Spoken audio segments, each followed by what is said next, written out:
Petrol, diesel और रसोई gas के बढ़ते दामों से आम आदमी त्रास्त है। कांग्रेस सरकार लगातार इस मुद्दे को लेकर हमलावर है। देश भर में केंद्र सरकार के खिलाफ कांग्रेस धरना प्रदर्शन, पुतला दहन समेत अनूठे ढंगों से प्रदर्शन कर रही है। जयपुर में कांग्रेस ने प्रदेश कांग्रेस कमेटी कार्यालय से शहीद स्मारक तक रैली निकाली और शहीद स्मारक पहुंचकर बढ़ती कीमतों के विरोध में केंद्र पर जोरदार हमला बोला। विरोध प्रदर्शन में शामिल कैबिनेट मंत्री प्रताप सिंह खाचरियावास, महेश जोशी, विधायक समेत बड़े तादाद में कार्यकर्ता जुटे। वहीं केंद्र के खिलाफ राजस्थान में विधानसभा स्तर पर महंगाई के खिलाफ दांडी यात्रा निकालने की घोषणा भी हुई।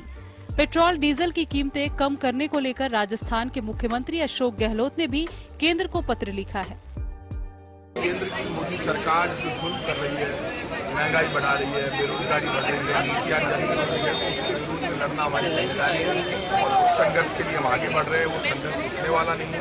नफरत की राजनीति देश में चलेगी नहीं। और मैं आज आपसे कह रहा हूँ कि महंगाई के विरोध में, केंद्र सरकार की जन विरोधी नीतियों के विरोध में संघर्ष लगातार जारी रहेगा। से मांग करते हैं पेट्रोल डीजल की कीमतें कम करें। हम मांग करते हैं रसोई गैस की कीमतें कम करें, महंगाई कम करें।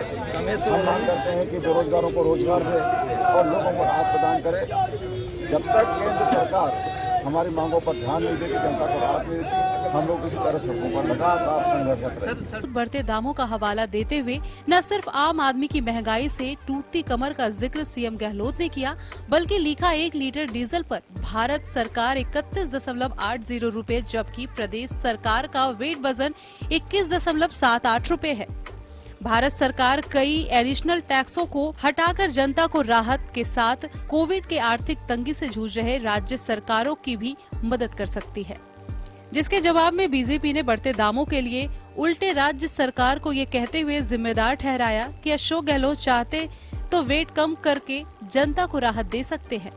कांग्रेस की दांडी यात्रा से महंगाई कम नहीं होने वाली। कांग्रेस से दांडी निकाले या कोई दूसरी यात्रा निकाले, सत्संग करे, भजन करे, कीर्तन करे, लेकिन अब कांग्रेस के पास कुछ बचा नहीं है। सब जानते हैं कि राजस्थान की जनता को पेट्रोल और डीजल से यदि सस्ता दिलवाना है तो उनको वैट कम करना चाहिए। राजस्थान की सरकार यदि पेट्रोल और डीजल पे वैट कम कर देगी तो राजस्थान को रेवेन्यू ज्यादा मिलेगा, राजस्थान की जनता को पेट्रोल और डीजल सस्ता मिलेगा। इतना ही नहीं, बीजेपी ने महंगाई के खिलाफ कांग्रेस के दांडी मार्च को यह कहते हुए खारिज कर दिया कि 7 दिसंबर को 3 साल पूरा करने जा रही हर मोर्चे पर विफल रही सरकार रीट परीक्षा के फेलियर छिपाने के लिए प्रदर्शनों के ढोंग कर रही है। रीट का पर्चा आउट करने वाले आरोपी की फोटो पीसीसी चीफ के साथ वायरल हुई। ऐसे में शिक्षा मंत्री को मानवता के नाते इस्तीफा देना चाहिए था, वरना मुख्यमंत्री को उन्हें बर्खास्त करनी चाहिए। कांग्रेस जहां महंगाई मुद्दे पर बीजेपी पर आरोप लगाकर विधानसभा वार दांडी मार्च निकालेगी, वहीं इसके जवाब में बीजेपी ने भी रीट पर्चा लीक में कांग्रेस पर आरोप लगाते हुए सीबीआई जांच और जिला स्तर पर इस मुद्दे को उठाने की घोषणा कर डाली। ऐसे में सियासी हमलों में पिसकर रह गया तो आम जनता और मतदाता, जिसको न बढ़ती महंगाई से निजात मिल रही है और न ही बेरोजगारी समेत अन्य परेशानियों से। ब्यूरो रिपोर्ट, जन टीवी।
नमस्कार जन टीवी में स्वागत है आपका। मैं हूं योगेंद्र, आप देख रहे हैं खास खबर। खास खबर में हम बात करेंगे कांग्रेस महंगाई को लेकर केंद्र सरकार पर हमलावर है।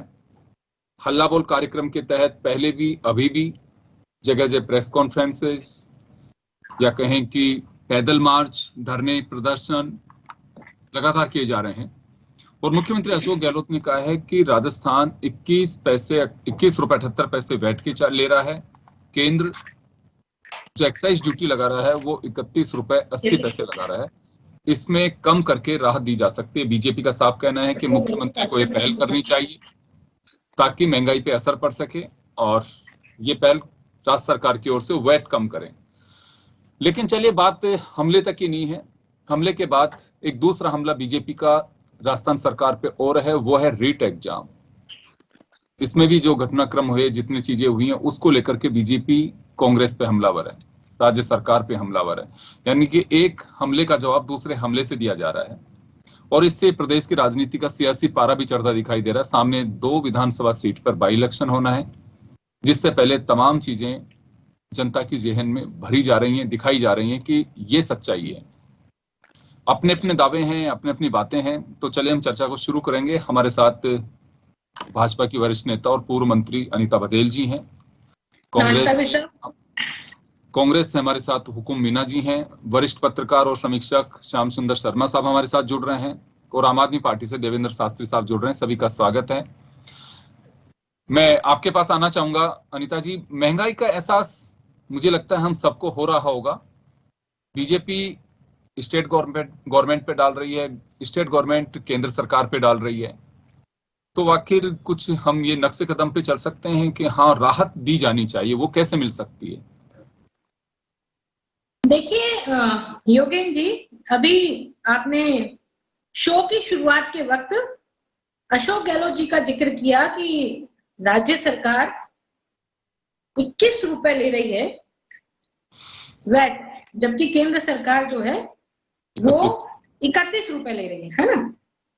मुझे एक बात बताइए, ये अशोक गहलोत जी का ट्वीट है आज का, है ना, जिसका उल्लेख आपने किया है। मुझे एक बात बताइए कि अशोक गहलोत जी ने पेट्रोल और डीजल दोनों के रेट के बारे में क्यों नहीं बताया? सिर्फ एक का ही रेट का उल्लेख क्यों किया अपने ट्वीट में, जिसका उल्लेख आपने किया?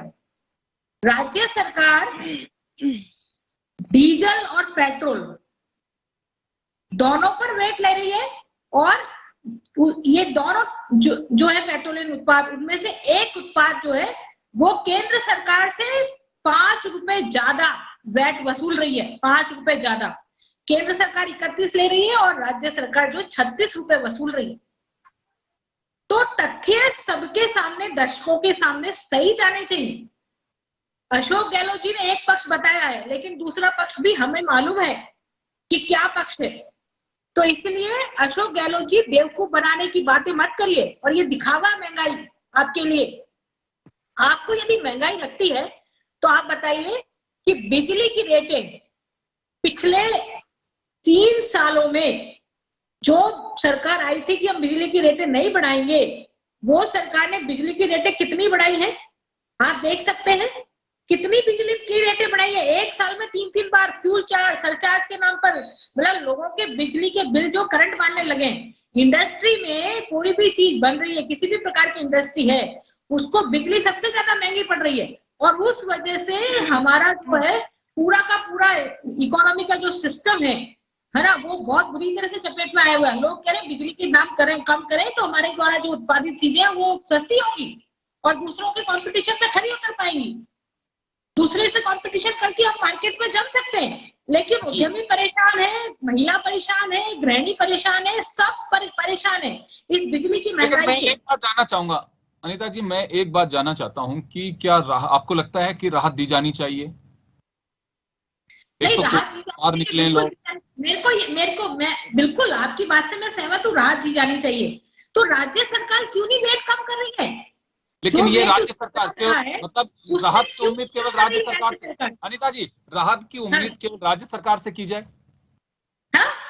राहत की उम्मीद केवल राज्य सरकार से ही की जाए, केंद्र से नहीं? मुझे बताइए सर, मुझे बताइए कि पूरे हिंदुस्तान भर में जो पेट्रोल और डीजल पर वेट है वो समान है पूरे हिंदुस्तान भर में, राज्य केंद्र सरकार का। सिर्फ राजस्थान में, हम यूपी देख लें, हम हरियाणा देख लें, हम पंजाब देख लें, हम गुजरात देख लें, सब जगह जो है, दिल्ली देख लें, दिल्ली में कम है वेट, है ना। तो आपने वेट थोड़ा सा अंतर है, आगे पीछे है। हाँ बिल्कुल, तो इनमें कम है ना, कम है, लेकिन राजस्थान में ज्यादा है। 31 रुपए जब हम वसूल रहे हैं, तो आप तो कितने रुपए वसूल रहे हैं? 36 रुपए वसूल रहे हैं आप तो। ये देखिए ना, आप उस बात की बात नहीं करेंगे। दूसरी तरफ मैं जवाब दिलवा रहा हूँ। 2 मिनट, मैं अपनी बात को पूरा करूं। दूसरी तरफ बिजली के जो दाम है, वो आप आसपास के जितने राज्य हैं, उन राज्यों से कल्पना कर लीजिए, बिजली के दाम कितने बढ़े हुए हैं। ऐसे में किसान जो उत्पादन कर रहा है, बिजली भी लगा रहा है। जवाब दिलवाता हूँ आपको एक बार। अनिता जी वापस आऊंगा आपके पास में, हुकुम मीना जी के पास में जाना चाहूंगा। हुकुम जी, अभी आपने सुना अनिता जी को कि अशोक गहलोत साहब ने जो ट्वीट किया, उसमें एक पक्ष बताया उन्होंने, वो किस पे है, वो डीजल का उन्होंने सब्सिडी की जो बात कही है वो कही है, पेट्रोल की नहीं बताई उन्होंने, इनका ये कहना है। और पहल राज्य सरकार करे, बीजेपी लगातार ये बात कह रही है कि बीजेपी भी ये तो मानती है कि हाँ महंगाई बूते से बाहर जा रही है, लेकिन पहल राजस्थान देखिए योगेंद्र जी, मैं सबसे पहले आम जनता की बात करूंगी, क्योंकि जैसे पहले घर खर्च चल रहा था, उस हिसाब से अभी घर खर्च नहीं चल रहा है जनता का। तो ये जो राजस्थान की बात कर रही है, तो राजस्थान सरकार ने वेट कम किया था, लेकिन तेल कंपनियों ने उसको वापस ले लिया, और उसके बावजूद भी तेल कंपनियों ने दाम अपने नहीं घटाए थे। मैं एक दोहा से अपनी बात स्टार्ट करूंगी कि रामचंद्र कह गए सिया से, ऐसा कलयुग आएगा और गाड़ी खरीदोगे कैश से और पेट्रोल लोन से आएगा। क्योंकि ये इस समय ये बात सटीक बैठ रही है, जो अमिताभ बच्चन जी ने किसी समय कही थी, मुझे याद नहीं है वो टाइम कब कहा था, लेकिन ये बात अभी सटीक बैठ रही है। तो आम जनता का घर खर्च चलाना मुश्किल हो गया है। और जहां 2012 में कच्चे तेल की जो कीमतें थी, वो बाजार में $110 प्रति बैरल थी, लेकिन अभी कच्चे तेल की कीमतें 70-73 रुपए के करीब है। फिर भी पेट्रोल की कीमत 110 रुपए है, और उस समय पेट्रोल की कीमत 73 रुपए थी। तो आप ये मानिए, क्या केंद्र सरकार से हम आशा नहीं कर सकते कि भाई इस तरह से महंगाई क्यों बढ़ रही है? केंद्र सरकार ना भरोसा दिलाती है, आम जनता की पर इतनी मार पड़ रही है, और उसको और आम जनता के जीवन में पहले ही बहुत सारी समस्याएं हैं, उन समस्याओं को और बढ़ा रही है, घटाने के बजाय और बढ़ा रही है। जिस वित्त मंत्री जी कहती है मैं तो प्याज और वो नहीं खाती, तो क्या वो नहीं खाती है तो दुनिया और नहीं खाती है? उनका पेट भर गया तो इसका मतलब सारी दुनिया का पेट भर गया। देखिए, मैं बात राहत की करना चाह रहा हूं कि राहत कैसे मिल सकती है। मैं देवेंद्र शास्त्री साहब के पास भी जाना चाहूंगा। शास्त्री साहब, राजस्थान में आप देख रहे हैं बीजेपी कांग्रेस दोनों को आपने सुना, यहां जनता राहत की उम्मीद करती है कि राहत कैसे मिल सकती है। वो तर्क से कुछ नहीं होगा कि तर्क से कि किसी का घर नहीं चलेगा, कि उसके 2 पैसे बचते हों या फिर उसकी जेब पे बाहर नहीं पड़ेगा। वहां आपके स्टेप से पड़ेगा कि आप वास्तव में कितना विड्रॉ करते हैं, उसी से उसका असर पड़ेगा। तो पब्लिक जो है, इन रिएक्शन से क्या आपको लगता है कि कहीं राहत की मल्लम उनमें मिल पाएगी? योगेंद्र जी, देखिए, समस्या कहीं और है और इलाज कुछ और देखा जा रहा है। हम लोग डिस्कशन में कर रहे हैं कि ये टैक्स बढ़ा दिया जी, वेट ज्यादा ले लिया जी, ये कर लिया वो कर लिया। कारण क्या है कि सच्चाई ये है कि हमारी चाहे सेंट्रल में बैठी हुई भारतीय जनता पार्टी की नरेंद्र मोदी सरकार हो, और चाहे कांग्रेस की अशोक गहलोत की सरकार, अगर आपको फाइनेंशियल मैनेजमेंट नहीं आता तो आप कुछ नहीं कर सकते। सिर्फ एक चीज आती है कि अपनी पार्टी के खजाने भर लो और उसके लिए लोगों से पैसे ऐंठ लो, किसी भी बहाने, किसी भी तरीके से लो, चाहे बिजली के जरिए ले लो, चाहे डीजल पेट्रोल के जरिए ले लो। ये देखिए, ये मैनेजमेंट नहीं है। आप एग्जाम्पल लीजिए, आपको दिमाग से काम करना होता है। बिजली की रेट की बात कर रहे हैं हम लोग, यहाँ पर राजस्थान की सबसे महंगी बिजली यहाँ पर दी जा रही है देश भर में, और जबकि हम सबसे ज्यादा प्रोड्यूस करते हैं बिजली स्टेट में, इसके बावजूद सबसे महंगी बेच रहे हैं। लेकिन दिल्ली के पास बिजली प्रोडक्शन का कोई फैसिलिटी नहीं है, वो मार्केट से खरीदती है और देश भर में सबसे सस्ती बिजली देता है, और उसका बिजली का महकमा और बिजली की तमाम कंपनियां प्रॉफिट में है। तो मैं ये कह रहा हूं, और ऊपर से एक चीज और, ये 300 यूनिट तक बिजली जो कंज्यूम करता है उसको फ्री है। तो आप चलिए, लेकिन राजस्थान की जनता को राहत कैसे मिले? राजस्थान की जनता की राहत की बात करें हम, है तो मैं ये कह रहा हूं कि राहत उस दिन आएगी, जनता उस दिन एक्सपेक्ट करे जिस दिन किसी दिमागदार आदमी को जो फाइनेंशियल मैनेजमेंट जानता हो उसको ये काम दिया जाएगा। ये काम अभी आपके हिसाब से कोई फाइनेंशियल मैनेजमेंट हो ही नहीं पा रहा, ना देश में हो पा रहा है ना राजस्थान में हो पा रहा। मैं अशोक गहलोत सरकार की बात कर रहा हूं। मुझे बताइए फाइनेंशियल मैनेजमेंट में किसको एबीसीडी का भी पता हो? तो ये बजट बनाना नहीं आता इन लोगों को। और यही बात दिल्ली में बैठी हुई नरेंद्र मोदी सरकार के साथ है, यही प्रॉब्लम एकदम वैसी की वैसी। अब मुझे बताइए पंजाब के अंदर कांग्रेस जो है बिजली अब के बिल माफ कर रही है किसानों के, और बिजली जो है फ्री देने की बात कर रही है, क्योंकि आम आदमी पार्टी सामने आई कि हम देंगे, तो आज जो है वो देने की बात कर रही। कहां से दे देगी? चले मैं राजस्थान के परिप्रेक्ष्य में, सर मैं इस मुद्दे को मैं डाइवर्ट नहीं करना चाहता, मैं राजस्थान पे फोकस करना चाह रहा हूं जी। मैं श्याम जी आपके पास आना चाहूंगा, मैं आऊंगा शास्त्री साहब, वापस लौटूंगा, मैं श्याम जी के पास जाना चाहूंगा। श्याम जी देखिए, हर राजनीतिक दल के अपने एजेंडे हैं, उनका अपना विजन है, वो कैसे राहत दे पाते हैं नहीं दे पाते हैं, लेकिन आज महंगाई जो बयानवीर हैं उनको भी महसूस हो रही है कि हाँ वास्तव में महंगाई है, इसमें कोई संदेह नहीं है। और महंगाई के असर ये होने लग गया कि घर में किच-किच, ये घर घर की कहानी है कि नहीं इतने पैसे कैसे लग सकते थे, उस समय तो यही आया था।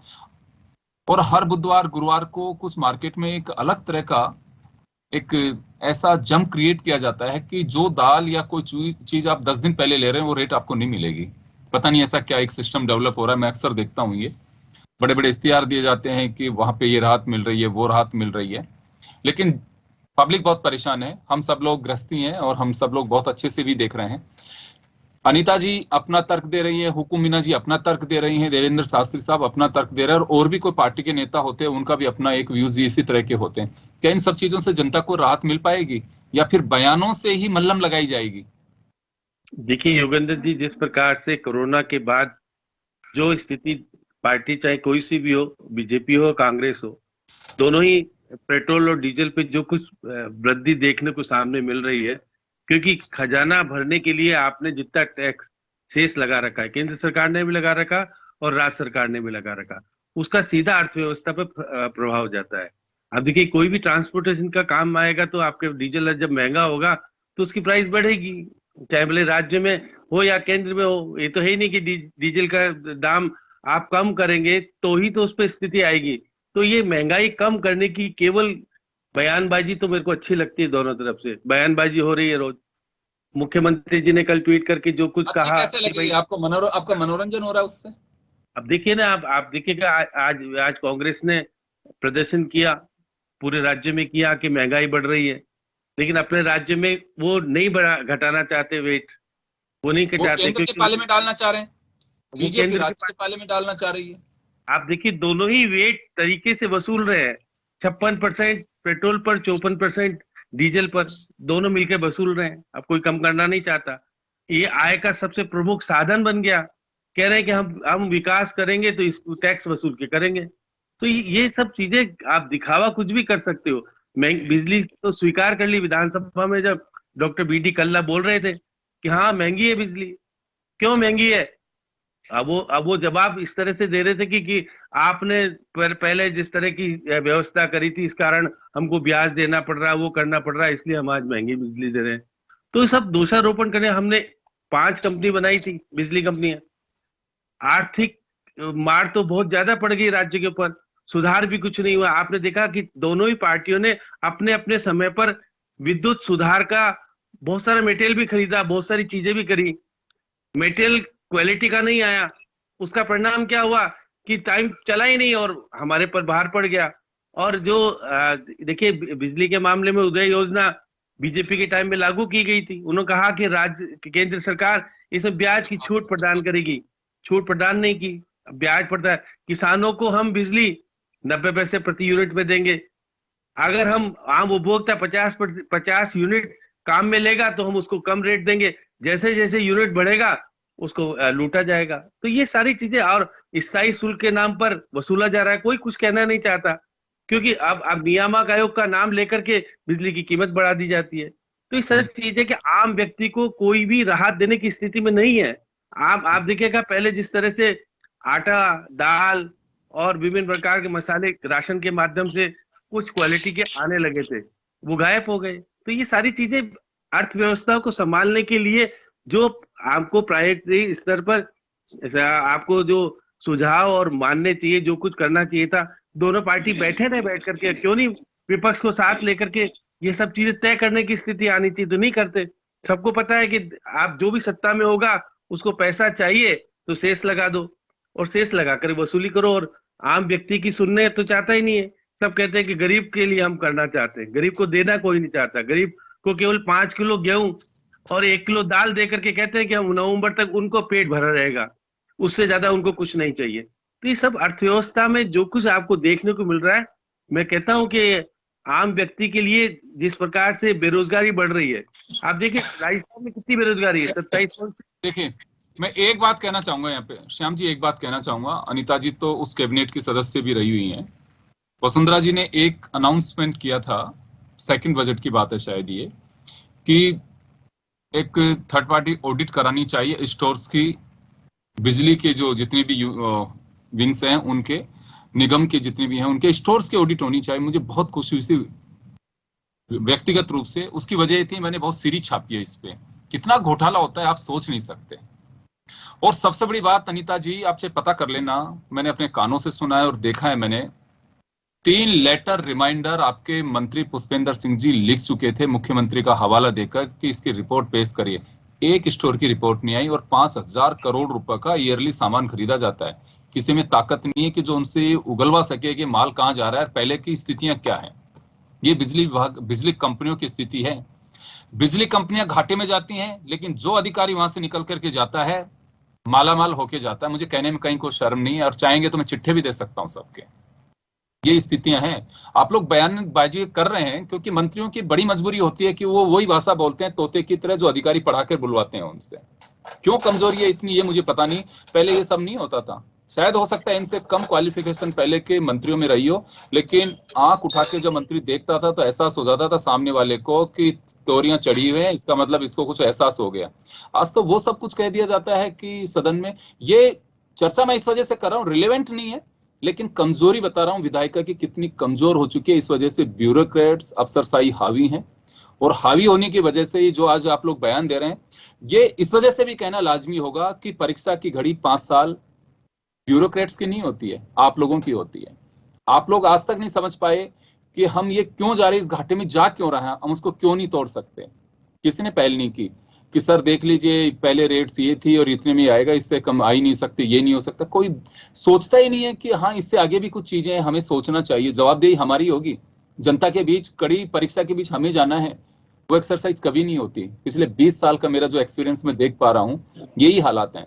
अनीता जी, ये एक नेक्सस जो बन गया टूट पाएगा? आपको क्या लगता है? वो महंगाई हो आपकी चाहिए और दूसरी चीजें हो, उसके सबसे बड़ा जो कारण है वो यही है जो आप लोग पकड़ नहीं पा रहे हैं इसको। सही है, ये सही कह रहे हैं, नियामक आयोग के नाम पर जिस तरह के कि उसको बना दिया है कि सब एक संवैधानिक और ये कि न्यायिक प्रक्रिया का एक पार्ट है, उसी के तहत काम होगा। लेकिन होता क्या है, किसी की कोई सुनवाई नहीं होती, जितने लोग जा पाते हैं।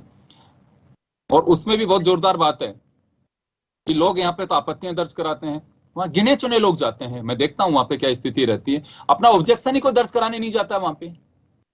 फैसला वही होता है जो सरकार चाहती है। अनीता जी, आपके पास आना चाहूंगा। देखिए, महंगाई हर राजनीतिक दल का अपना एजेंडा है और निश्चित रूप से आप अपनी बात को आप बखूबी कहेंगे, इसमें कोई डाउट नहीं है, आप अपना पक्ष रख रही हैं। लेकिन जो मैं बिजली का आपने जो जिक्र किया उसका मैंने एक हकीकत की बानगी बताया। पुष्पेंद्र सिंह जी पूछिएगा, 3 लेटर, किसी के कान पे कोई जू नहीं रहेगी। सरकार चली गई लेकिन ऑडिट नहीं हो पाई। अब मुख्यमंत्री से ऊपर कोई आएगा या ऑडिट कराने वाला? देखिए योगेन जी, इस विषय पे तो मैं कुछ नहीं बोलना चाहूंगी, पर मैं इतना जरूर कहूंगी कि आपने जो बात कही है विद्युत नियामक आयोग की, कि कोई वहां आपत्ति दर्ज नहीं कराता है, और इसके कारण से विद्युत नियामक आयोग जो है वो अपनी जो तय नहीं, मैं आपको बताना चाहती हूँ कि मैं ये स्पष्ट रूप से करना चाहती हूँ कि जब जब विद्युत नियामक आयोग ने आपत्तियां मांगी हैं, हमेशा मेरे द्वारा आपत्तियां दी गई। बहुत अच्छी बात, मैं अप्रिशिएट करूंगा। हाँ, हमेशा मेरे द्वारा आपत्तियां दी गई है और एक मीडिया समूह ने तो इसको बहुत अच्छे से उठाया भी था इस विषय को कि जनप्रतिनिधि को चाहिए कि वो उस वक्त आपत्ति दे। हम विधानसभा में तो बोलते हैं, लेकिन जब प्रक्रिया होती है उस प्रक्रिया का हिस्सा नहीं बनते, और जब हिस्सा नहीं बनते तो ब्यूरोक्रेट या विद्युत नियामक आयोग अपनी मनमर्जी से तय करते हैं। पर मैं आपको इतना निवेदन करना चाहूंगी कि वसुंधरा जी के शासन में जो आपने उदय योजना की बात करी है, 60,000 करोड़ रुपया उदय योजना के तहत बिजली कंपनियों का माफ किया गया था उस समय, जो घाटे में कंपनियां थी उसका। और अब आज की तारीख में देखिए, ये पिछले कार्यकाल की बात है ना, अभी 5 साल पूरे हुए नहीं है, 3 साल ही हुए हैं, और उन बिजली कंपनियों पर उस समय से तिगुना कर्जा है ना उनका। तो 3 साल में ऐसा क्या हुआ कि उन बिजली कंपनियों ने तिगुना कर्जा ले लिया। दूसरी बात, जिस ऑडिट की आपने बात की, मैं आपकी बात से सहमत हूँ। ये ऑडिट की यदि मंशा है तो ये 100% होनी चाहिए, थर्ड पार्टी ऑडिट होनी चाहिए, क्योंकि करप्शन की बात यहाँ है। अभी दिनेश जी चेंज हुए हैं, योगेन जी डिपार्टमेंट से, और भास्कर सावंत जी आए हैं, है ना। यदि इसके पीछे की पूरी चैन पकड़ेंगे ना आप, कड़ी से कड़ी पकड़ेंगे, तो विद्युत नियामक आयोग के जो एमडी हैं, है ना, उन एमडी ने ही अपने भास्कर सावंत साहब को कैसे लगवाया है, ये मैं आपको कभी चर्चा करके बताऊंगी, क्योंकि दिनेश जी उनको सूट नहीं कर रहे थे, है ना। तो ये श्याम जी हंस रहे हैं, हम ये मतलब इतने बड़े प्लेटफॉर्म पर हम ये चर्चा कर रहे हैं, तो आप देख सकते हैं कि क्या स्थितियां, मतलब जिसको करप्शन करना है वो खुद अपनी मर्जी का अधिकारी जिस सरकार में लगाएगा, तो वहां आप सोचिए फिर क्या होगा। मैं यही कहना चाह रहा हूँ, गवर्नमेंट किसी की भी हो, मैं सिर्फ ये कहना चाह रहा हूँ कि प्रदेश आपका है, ये प्लेटफॉर्म आपका है। यहाँ परीक्षा की घड़ी जो होती है, ब्यूरोक्रेट देखिए एक बार परीक्षा पास करके वो आ जाते हैं, या कोई भी, चाहे बाबू हो कोई भी हो गया उसका काम, वो अपनी परीक्षा सरकारी सिस्टम में घुस गए। आप लोगों को हर 5 साल में जनता के बीच जाना है, आपकी बड़ी जवाबदेही है। बीजेपी हो चाहे कांग्रेस हो, मैं ये नहीं कह रहा कि प्रयास निश्चित रूप से आप लोग कर रहे हैं। और मुझे एक खुशी है, जब प्रधानमंत्री नरेंद्र मोदी 14 में पहली बार प्रधानमंत्री बने, 15 या 16 का बजट सत्र चल रहा, आप सब लोगों ने सुना, तो उस वक्त कहा था उन्होंने कि देखिए हम लोग आपस में लड़ते हैं, सरकारें आती हैं जाती हैं, राजनीतिक दल एक दूसरे पे छीटाकसी करते हैं, लेकिन मजे पूरी ब्यूरोक्रेसी लेती है। इस नेक्सस को तोड़ना बहुत जरूरी है, कि वो इतने हावी हो चुके हैं, लेकिन कुछ नहीं हुआ। मोदी जी ने भी टाइम निकाल दिया, आज वही ज्यादातर फैसले होते हैं जो ब्यूरोक्रेट्स चाहते हैं। मैं ये बिल्कुल निश्चित रूप से उनकी ड्यूटी है और कर रहे होंगे, अच्छा काम भी कर रहे हैं, लेकिन जब घाटे की चीजें चली जा रही हैं और पैसे भी बढ़े जा रहे हैं, उसका कोई रिजल्ट नहीं आ रहा, ये एक तकलीफ की बात है। हम पैसे भी ज्यादा दे रहे हैं, फिर भी घाटा बढ़ता जा रहा है, तो कुछ तो ऐसी वजह है कि जिसके डेप्थ में जाना होगा। क्या पैसे भी फेंके जा रहे हो और सफर भी तय नहीं कर पा रहे हो? तो बाप नंबरी बेटा 10 नंबरी टाइप का किस्सा नहीं होना चाहिए कि मुंबई के अंदर ही उसको बैठा के और उसमें बोट में घुमा करके लाके सुबह कह दिया कि चलिए उतरिए दुबई आ गया। ये सब नहीं होना चाहिए, जनता के साथ जाती है। चलिए आप लोग बने रहिए हमारे साथ में, एक छोटे से ब्रेक के लिए रुकना, ब्रेक के बाद हम चल लौटेंगे।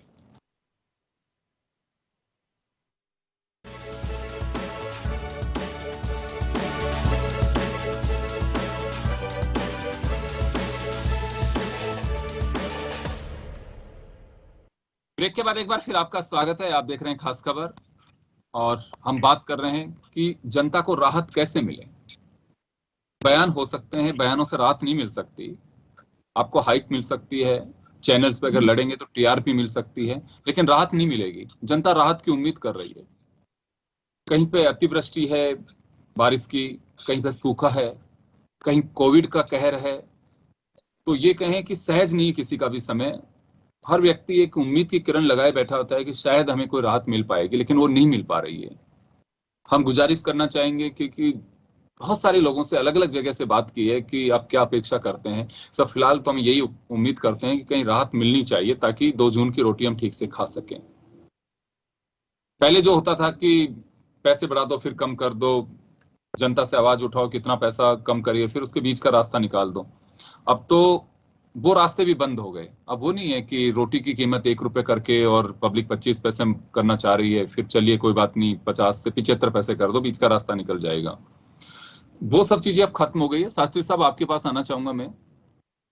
आपने दिल्ली के उदाहरण दिए, बात ठीक है कि अरविंद केजरीवाल वहां पे कुछ उदाहरण पेश कर रहे हैं, लेकिन देखिए पब्लिक, हम सब पब्लिक का हिस्सा है। उसके बाद सरकारें बनती हैं, उसके बाद आप लोग राजनीतिक दलों के कार्यकर्ता हैं, नेता हैं, पदाधिकारी हैं। पहले एक समाज के हिस्सा हैं आप, इसी समाज में से निकल करके आप लोग वहां तक पहुंच रहे हो। आप लोगों को कभी ऐसा महसूस होता है किसी को भी कि हाँ यार वास्तव में ये जो टाइम है बड़ा ही ऐसा टाइम है कि जिसमें हर व्यक्ति के सामने एक चुनौती है, डर है, और उसमें इस तरह से स्थितियां पैदा की जा रही हैं? क्योंकि ये मैं सवाल इस वजह से कर रहा हूं कि मैंने कुछ लोगों से बातें की, अभी कुछ से टेलीफोन पे बात की, अलग अलग शहरों में नंबर लेके कुछ लोगों से रैंडमली। तो हमने पूछा कि चाहे बीजेपी का आंदोलन हो, चाहे कांग्रेस का आंदोलन हो, चाहे दूसरी पार्टियों के आंदोलन हो, आप लोग कभी शरीक होते हैं इसमें? कुछ सीनियर लोग होते हैं, उनसे पूछते हैं कि हाँ पहले बहुत धरने प्रदर्शनों में जाते हैं, आप क्यों नहीं जाते हो? कि साहब इनके अपने एजेंडे है, जनता की कौन सुनता है, जनता का कोई सरोकार नहीं है। ये आप लोगों के लिए अलार्मिंग पोजीशन है ये कि जनता नहीं जुड़ रही है आंदोलनों में, ये खुद पार्टियों का आंदोलन हो गया, इस वजह से 2 घंटे के आंदोलन होते हैं आजकल। पहले का ध्यान होगा कि आप बंद कर दिया, आप 3 दिन का बंद कर दिया, पब्लिक साथ देती थी क्योंकि वो जनता की आवाज उठाते थे। आजकल खुद की आवाज को आप लोग मुखर कर पा रहे हैं, ये बड़ा चिंता का विषय है। राजनीति किस दिशा में जा रही है? महंगाई एक हमारा एक माध्यम हो सकता है, लेकिन मैं जो सच्चाई आप लोगों को, जो लोगों से बात हुई है, मैं वो बता रहा हूं कि हम किस पोजीशन में जा रहे हैं, जब भी जन आंदोलन आज खड़े नहीं हो पा रहे हैं। देखिए योगेंद्र जी, जन आंदोलन तो देश में शायद इस सदी का सबसे बड़ा चल रहा है किसानों का, और वो राजनीतिक पार्टी के नीतियों के अगेंस्ट ही चल रहा है। वो उस नजरिए से आप जो कह रहे हैं वो ठीक है कि राजनीतिक पार्टियां जनता के आवाज, पार्टीज के साथ में पार्टियां अपने नेतृत्व में को जन आंदोलन ऐसा खड़ा नहीं कर पा रही हैं। पार्टियां नहीं खड़ा कर पा रही है, पार्टियों के अगेंस्ट जन आंदोलन खड़ा हो रहा है। तो एक तो मैं आपको बताना चाह रहा हूं कि किसान इसी यही महंगाई की लड़ाई ही लड़ रहा है। वो अपने सर्वाइवल की लड़ाई है, लेकिन वो सच्चाई है कि वो पूरे देश की जनता के सर्वाइवल की लड़ाई बन गई है। क्योंकि पॉलिसीज जो है, चाहे स्टेट हो चाहे सेंटर हो, पॉलिसीज ऐसे हो गई हैं कि आपकी इकोनॉमी का कचुम्बर निकल गया। मैं आपको बता रहा, और कोई सुनने को तैयार नहीं है, समझने को तैयार नहीं है। आज के दिन सारी की सारी राज्य सरकारें घाटे के बजट पे बैठी हुई हैं, और कर्ज पूरा हिंदुस्तान जो है, शायद इतना कर्ज पहले कभी नहीं लिया गया जितना नरेंद्र मोदी सरकार के इस कार्यकाल में लिया गया। तो आप सोचिए कि ये सारा कर्ज, और दूसरी बात यह है कि कोरोना तो एक फैक्टर है, उससे पहले से हमारे देश का जो जीडीपी है वो गिरता जा रहा है। और जब आपके प्रोडक्शन नहीं है, आपका एक मैन पावर का यूटिलाइजेशन आप नहीं कर पा रहे हो, लेकिन उसको कंज्यूम करने के लिए सामान चाहिए, उसको रोटी चाहिए, तो ये भरपाई कैसे होगी? भरपाई नहीं हो रही है, इसलिए महंगाई है। तो आपका पूरी इकोनॉमी चाइना बेस्ड प्रोडक्शन पे बेस कर गई है। आपके यहाँ पर कल कारखाने बंद हो गए हैं, आप केवल एक ट्रेडिंग हब बन के रह गए। चाइना से माल लाइए, यहाँ बेच लीजिए, कुछ प्रॉफिट मिलता है उससे पेट पालिए। ये आपकी कुल मिलाकर के इकोनॉमी नरेंद्र मोदी सरकार की इकोनॉमी है। आप स्टेट गवर्नमेंट की बात करते हैं, डेफिनेटली कि एक जो डीजल पेट्रोल आपके पास एक ऐसा मद है जिस पर आप टैक्स लगा सकते हैं, और उससे कुछ स्टेट गवर्नमेंट कमा सकता है क्योंकि वो वेट के अंदर है। लेकिन बाकी तो सारी की सारी चीजें सेंट्रल उसमें चली गई हैं, तो टैक्सेशन का तो खेल ही स्टेट का खत्म हो चुका है। तो स्टेट के पास बहुत लिमिटेड स्पेस है जिससे वो राहत दे सकता है। सेंटर को राहत देनी है, और सेंटर के अंदर मैं कह रहा हूँ कि सेंटर के पास मुझे एक बार जवाब दे दूं, क्योंकि आपके बात देखिए, आपने उम्मीद सेंटर से जाहिर की है, सेंट्रल से आपने उम्मीद जाहिर की है, और बीजेपी राज्य सरकार से मांग कर रही है। अनीता जी जवाब भी दे रही हैं इस बात का। अनिता जी देखिए, स्टेट से कहते हैं अभी भी योगेंद्र जी, पहले मैं देवेंद्र जी की बात का जवाब दे देती हूँ, क्योंकि देवेंद्र जी ने 3 चीजें कही हैं। आपने जन आंदोलन की पूछा तो देवेंद्र जी ने किसान आंदोलन बता दिया कि ये जन आंदोलन है। आप राज्य सरकार महंगाई के मुद्दे पर आज प्रदर्शन कर रही है ना, तो मुद्दे पे प्रदर्शन पर ये जन आंदोलन नहीं हुआ है, क्योंकि लोगों को मालूम है कि राज्य सरकार ने पेट्रोल पर जो है वैट इतना ज्यादा बढ़ाया हुआ है, क्योंकि लोगों को पता है, इसलिए लोग सुनने को तैयार नहीं है। पर जिस तरह से इन्होंने कहा देवेंद्र जी ने, मुझे इनकी ज्ञान पर बहुत हंसी आ रही है ना, कि नरेंद्र मोदी जी ने बहुत सारा कर्जा ले लिया। आपका ज्ञान जो है वो मैं क्लियर कर देती हूँ कि नरेंद्र मोदी जी ने कोई कर्जा नहीं लिया है साहब, और आप जरा- नरेंद्र मोदी जी ने तो 70 सालों से जो कर्जा ले रखे थे, जो मनमोहन सिंह जी ने कर्जा आप लिया, गलत बोल रही हैं यहाँ अनीता जी, कर्जा लिया, उस आप कर्जे यहाँ को अनीता जो जी है गलत बोल रही हैं। नरेंद्र मोदी ने तो देश को ही बेच दिया पूरे को, इतना कर्जा ले लिया। कि उन्होंने कर्जा चुकाया है आपकी सरकारों का। नहीं नहीं, किस चीज का कर्जा चुकाया है ये बता दीजिए, आप किस चीज का, नहीं किस चीज का हुकुम जी आ रहा कर्जा हूँ, चुकाया है? आ रहा हूँ हुकुम जी आ रहा हूँ। आपको मौका देंगे भाई, आप भड़किए मत, मौका देंगे, दर्शक भी नहीं नहीं, हम भड़क नहीं रहे, आपके 23 करोड़ हुकुम जी आ रहा हूँ, लोग। हुकुम जी आ रहा हूँ। अनीता जी अपनी बात कह दें, मैं उसके बाद में लौट रहा हूँ। जी अनीता जी कंटिन्यू करिए। मैं ये कह रही हूँ कि जो मनमोहन सिंह जी की सरकार पेट्रोल और डीजल की कंपनियों से, जो नेशनलाइज कंपनियां, उनसे जो एमओयू करके गई है, उस एमओयू को कोई तोड़ नहीं सकता है। और जितना इटली से कर्जा लिया था वो सारा का सारा चुकाया है माननीय प्रधानमंत्री नरेंद्र मोदी जी ने। बाकी के जो कर्जे लिए थे वो किस चीज चुकाए के लिए गए हैं। लिया था कर्जा? और तो और कि आपकी सरकार, ये जो राज्य सरकार है ना, वो डुबो के जाएगी इस राज्य को, इतना डुबोएगी, इतना कर्जा लिया कि अब कुछ भी नहीं बचेगा आप राज्य के पास। और अनीता जी बीजेपी का तो एक ही फंडा है, हम दो हमारे दो। अभी जो कब तक आम जनता को बलि का बकरा बनाएंगे हम, कब तक आम जनता को, आपको पता है कि 23 करोड़ लोग, सुनिए हुकुम जी, 23 करोड़ लोग गरीबी में धकेल दिए गए हैं और 1 करोड़ लोग बेरोजगार हो गए हुकुम जी हैं। आ रहा हूँ, हुकुम जी मैं आ रहा हूँ आपके पास। अनीता जी एक सवाल है मेरा, अनीता जी एक सवाल है मेरा। देखिए अगर मैं आंकड़ों के साथ जाऊंगा तो थोड़ा टाइम लग जाएगा। हर सरकार ने कर्ज को एक विकास का एजेंडा मान के चला है कि अगर आपको बजट का घाटे का बजट दे रहे हो तो विजन हमारा है और हम एक डेवलपमेंट में पैसा खर्च कर रहे हैं, हम उधार लेके घी नहीं पे रहे। हर मुख्यमंत्री का ही जवाब होता है, चाहे वसुंधरा राजे जी हो, चाहे अशोक गहलोत जी हो। तो भैरव सिंह जी के ज्यादा बजट मैंने नहीं सुने, आखिरी के 1 साल का बजट मुझे ध्यान है। ये एक स्थितियां बन गई हमारे प्रदेश की। आप देखिए, चाहे अशोक गहलोत पहली बार सरकार में जब 98 में आए तब हो, चाहे वसुंधरा जी 2003 में आई हो, चाहे अशोक गहलोत वापस 2008 में आए हो, आपके फिर 13 में आई हो वसुंधरा जी, और चाहे 18 में अशोक गहलोत वापस आए हो। आप आंकड़े आप मुझसे बेहतर समझ सकते हैं। हर सरकार ने कर्ज लिया है और कर्ज का दायरा बढ़ता चला गया। हर सरकार ने, एक सरकार को हम कटघरे में नहीं खड़ा कर सकते। हर सरकार का रोल मॉडल रहा है कर्ज लेना, और कर्ज लेकर के हम एक विकास का एजेंडा डेवलप कर रहे हैं। दूसरी बात और मैं बताना चाहूंगा आप लोगों को, थोड़ा सा आप इस पे जरूर गौर करिए कि एक सिस्टम और डेवलप हो गया। अब हमारे जमीनें बेच दो, जमीनें हर हम लोग, और फिर कह रहे हैं कमाई हो रही है उस यूनिट के, चाहे वो लोकल बॉडी में कहीं पे भी हो, विकास प्राधिकरण हो, आपके यूआईटीज हो, जमीनें बेच रही हैं लोगों की एक्वायर करके, और फिर कह रहे हैं साहब इतनी आमदनी। ये आमदनी है, जमीनें बेच रहे हैं हम और आमदनी बता रहे हैं हम लोग। ये सब सरकार का एक रवैया और एक एजेंडा हो गया। कैसे एजेंडा, कैसे है ये डेवलपमेंट का एक पैरामीटर? अनिता, जैसे आपने कहा कि डूब जाएगा प्रदेश, हर सरकार ले रही है कर्ज, हर सरकार। अब उसमें कितनी ताकत है लेने की, मैं उसी को सैल्यूट करना चाहूंगा कि गजब कर रहे हैं। योगेन जी आपकी बात सही है कि हर बीजेपी सरकार कर्जा ले रही है। चुनाव आते हैं, जब चुनाव सिस्टम होता है तब अंतर्राष्ट्रीय बाजार कहाँ चला जाता है अनीता जी? साहब आपके पास भी आ रहा हूँ मैं, आपके अनीता जी बस 2 मिनट में अपनी बात पूरी करें, मैं आपके पास बारी बारी आ रहा हूँ। मैं आपके कर्जे की बात को ही आगे बढ़ाते हुए बताना चाह रही थी कि कर्जा हर सरकार ले रही है, मैं आपकी बात से सहमत हूँ, लेकिन उस कर्जे को कौन सी सरकार जो है वो प्रदेश के विकास में, प्रदेश की परिसंपत्तियों के निर्माण के लिए लगा रही है, और कौन सी सरकार कर्मचारियों के वेतन और ग्रेजुएटी देने के लिए वो कर्जा ले रही है, ये देखने वाली बात है। इसके डीप में जाना चाहिए। मुझे याद है जब सरकार कर्जा ले रही है अपने कपड़े खरीदने के लिए, अपने विदेश यात्रा करने के लिए अनीता जी, देश को धकेल दिया है आपने। 97% लोगों की आमदनी खत्म हो गई है। चलिए हुकुम जी आप कुछ कह रहे हैं। अनीता जी आ रहा हूँ आपके पास। अनीता जी ऐसे आवाज नहीं जा रही, बातें आती हैं।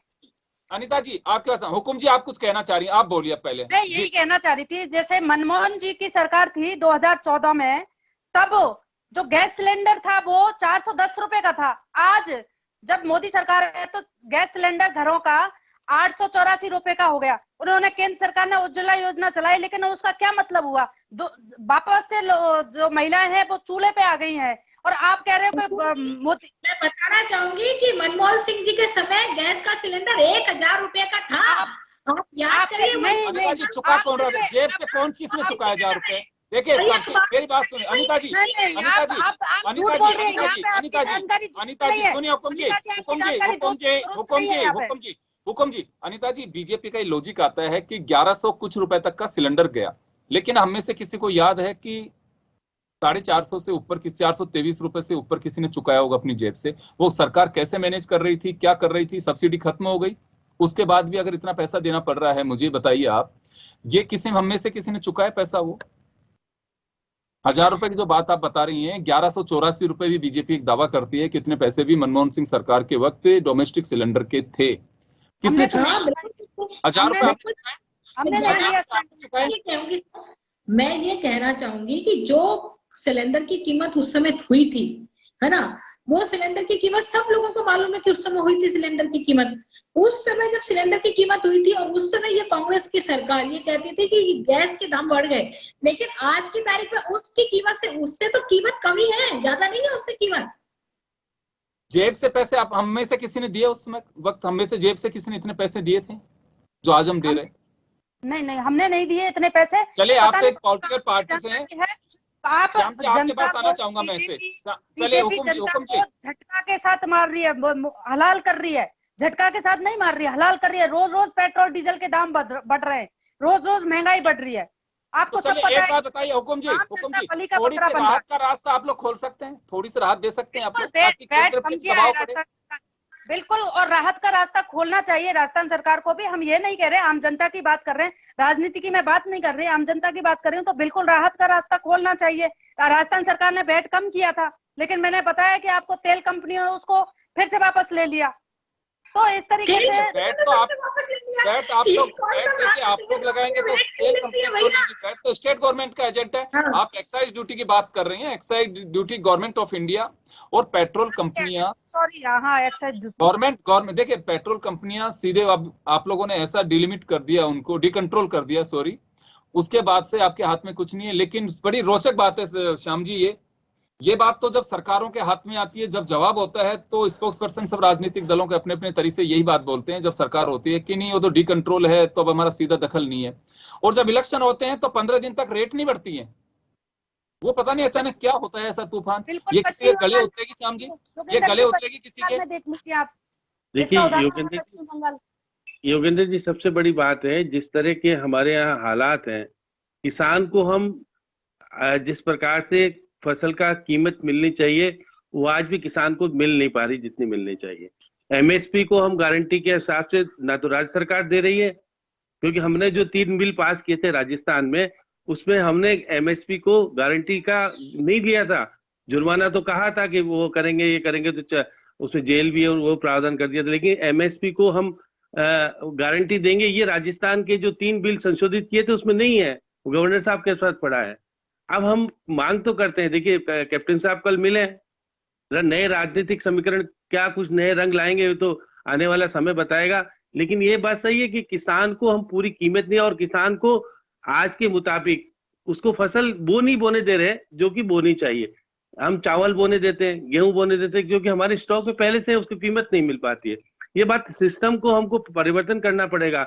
अब बार बार जो कह रहे हैं बिजली कंपनियां, कि मैं तो अब बहुत टाइम से, जब भंडारी जी हुआ करते थे बिजली कंपनी के चेयरमैन, तो ये कहा गया था कि जब 5 कंपनी बनाएंगे तो स्थिति बहुत सुधार होगा, और हमने हजारों करोड़ रुपए इसकी सुधार करने की व्यवस्था में लगाने का प्रयास किया। कोई सी भी सरकार रही हो, मैं तो एक अधिकारी को जानता हूं, आरजी गुप्ता नाम के एक अधिकारी हुआ करते थे, चाहे कांग्रेस में हो चाहे बीजेपी में हो, उनको बड़े सेज के रखते थे और सबको सेज के रखते थे। क्या होता था या बनता नेताजी सही तरीके। और आज बिजली कंपनी के जो नियामक आयोग के चेयरमैन आए हैं, नेताजी को मालूम है कौन आए हैं। अब ये कह रहे हैं पे नहीं जाना चाहूंगा मैं, राहत कैसे मिल सकती है हम उस पर गौर करें।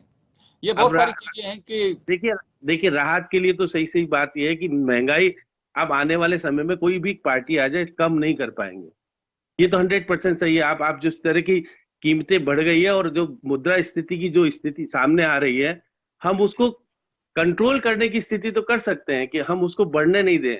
जिस प्रकार से हम आयात करते हैं बाहर से कोई चीज को और उसको कंट्रोल करने की कोशिश करते हैं, वो बहुत सारी चीजें ब्लैक मार्केटिंग वाला तो खोल ही दिया। अब आपके जो तीनों जो कृषि बिल है उसमें है सारा चीज कि हम छूट देंगे, और छूट देंगे तो हम यहाँ सारी चीजें आएगी, ब्लैक मार्केटिंग सारी चीज उसको अधिकार ही दे दिया कि आप मूंग की दाल और एक आध दाल को तो छोड़ा है, बाकी तो आप रख सकते हो स्टॉक।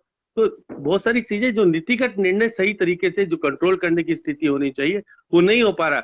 अनुदान देकर के आप कभी भी किस वस्तु को सस्ता नहीं कर सकते। जैसे पहले हम अनुदान देते थे, मुख्यमंत्री जी 25 रुपए प्रति सिलेंडर का अनुदान अलग से देते थे, और किसानों को 200 रुपए बोनस देते थे, वो क्योंकि रोक लगा दी केंद्र सरकार ने, वो नहीं कर पा रहे।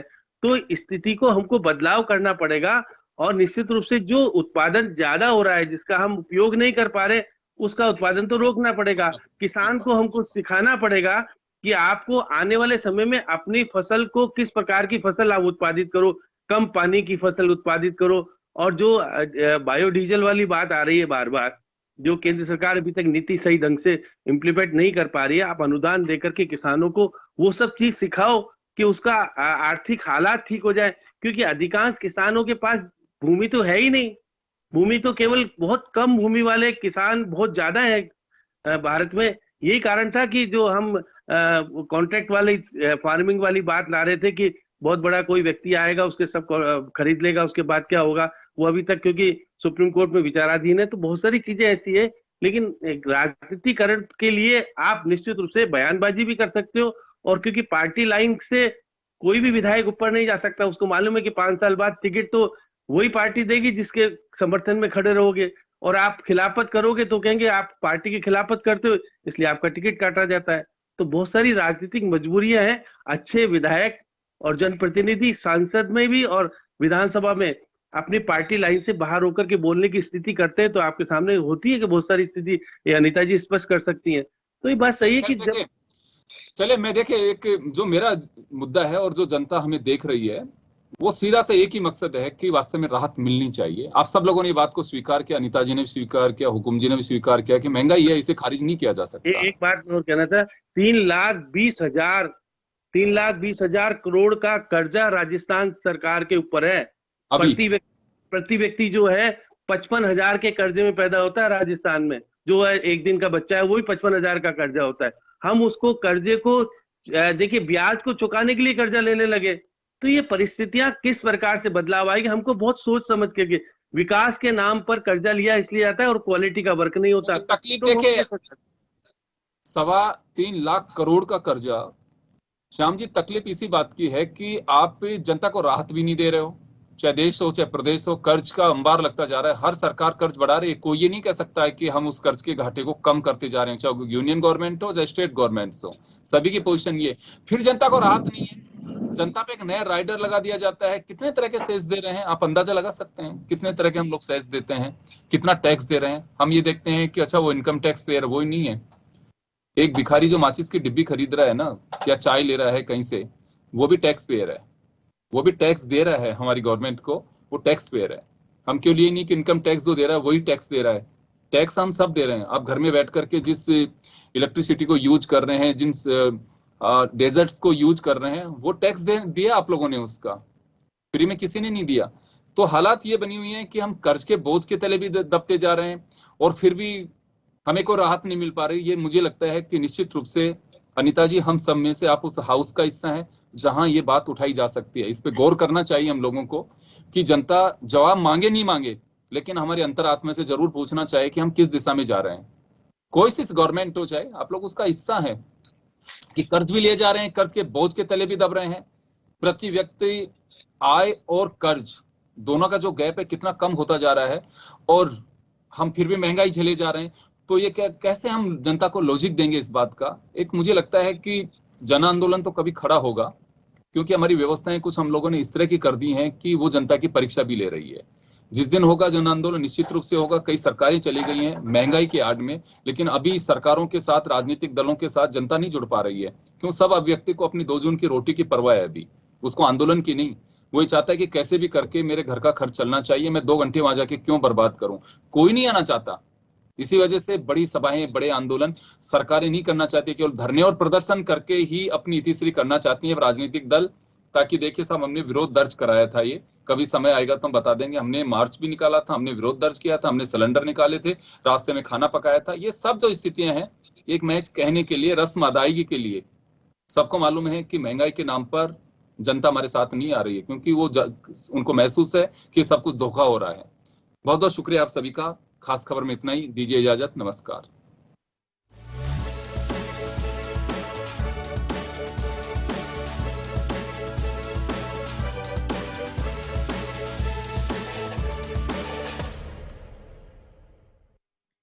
जन टीवी की लेटेस्ट अपडेट पाने के लिए हमारे चैनल को जरूर सब्सक्राइब करें और नोटिफिकेशन पाने के लिए बेल आइकॉन दबाएं।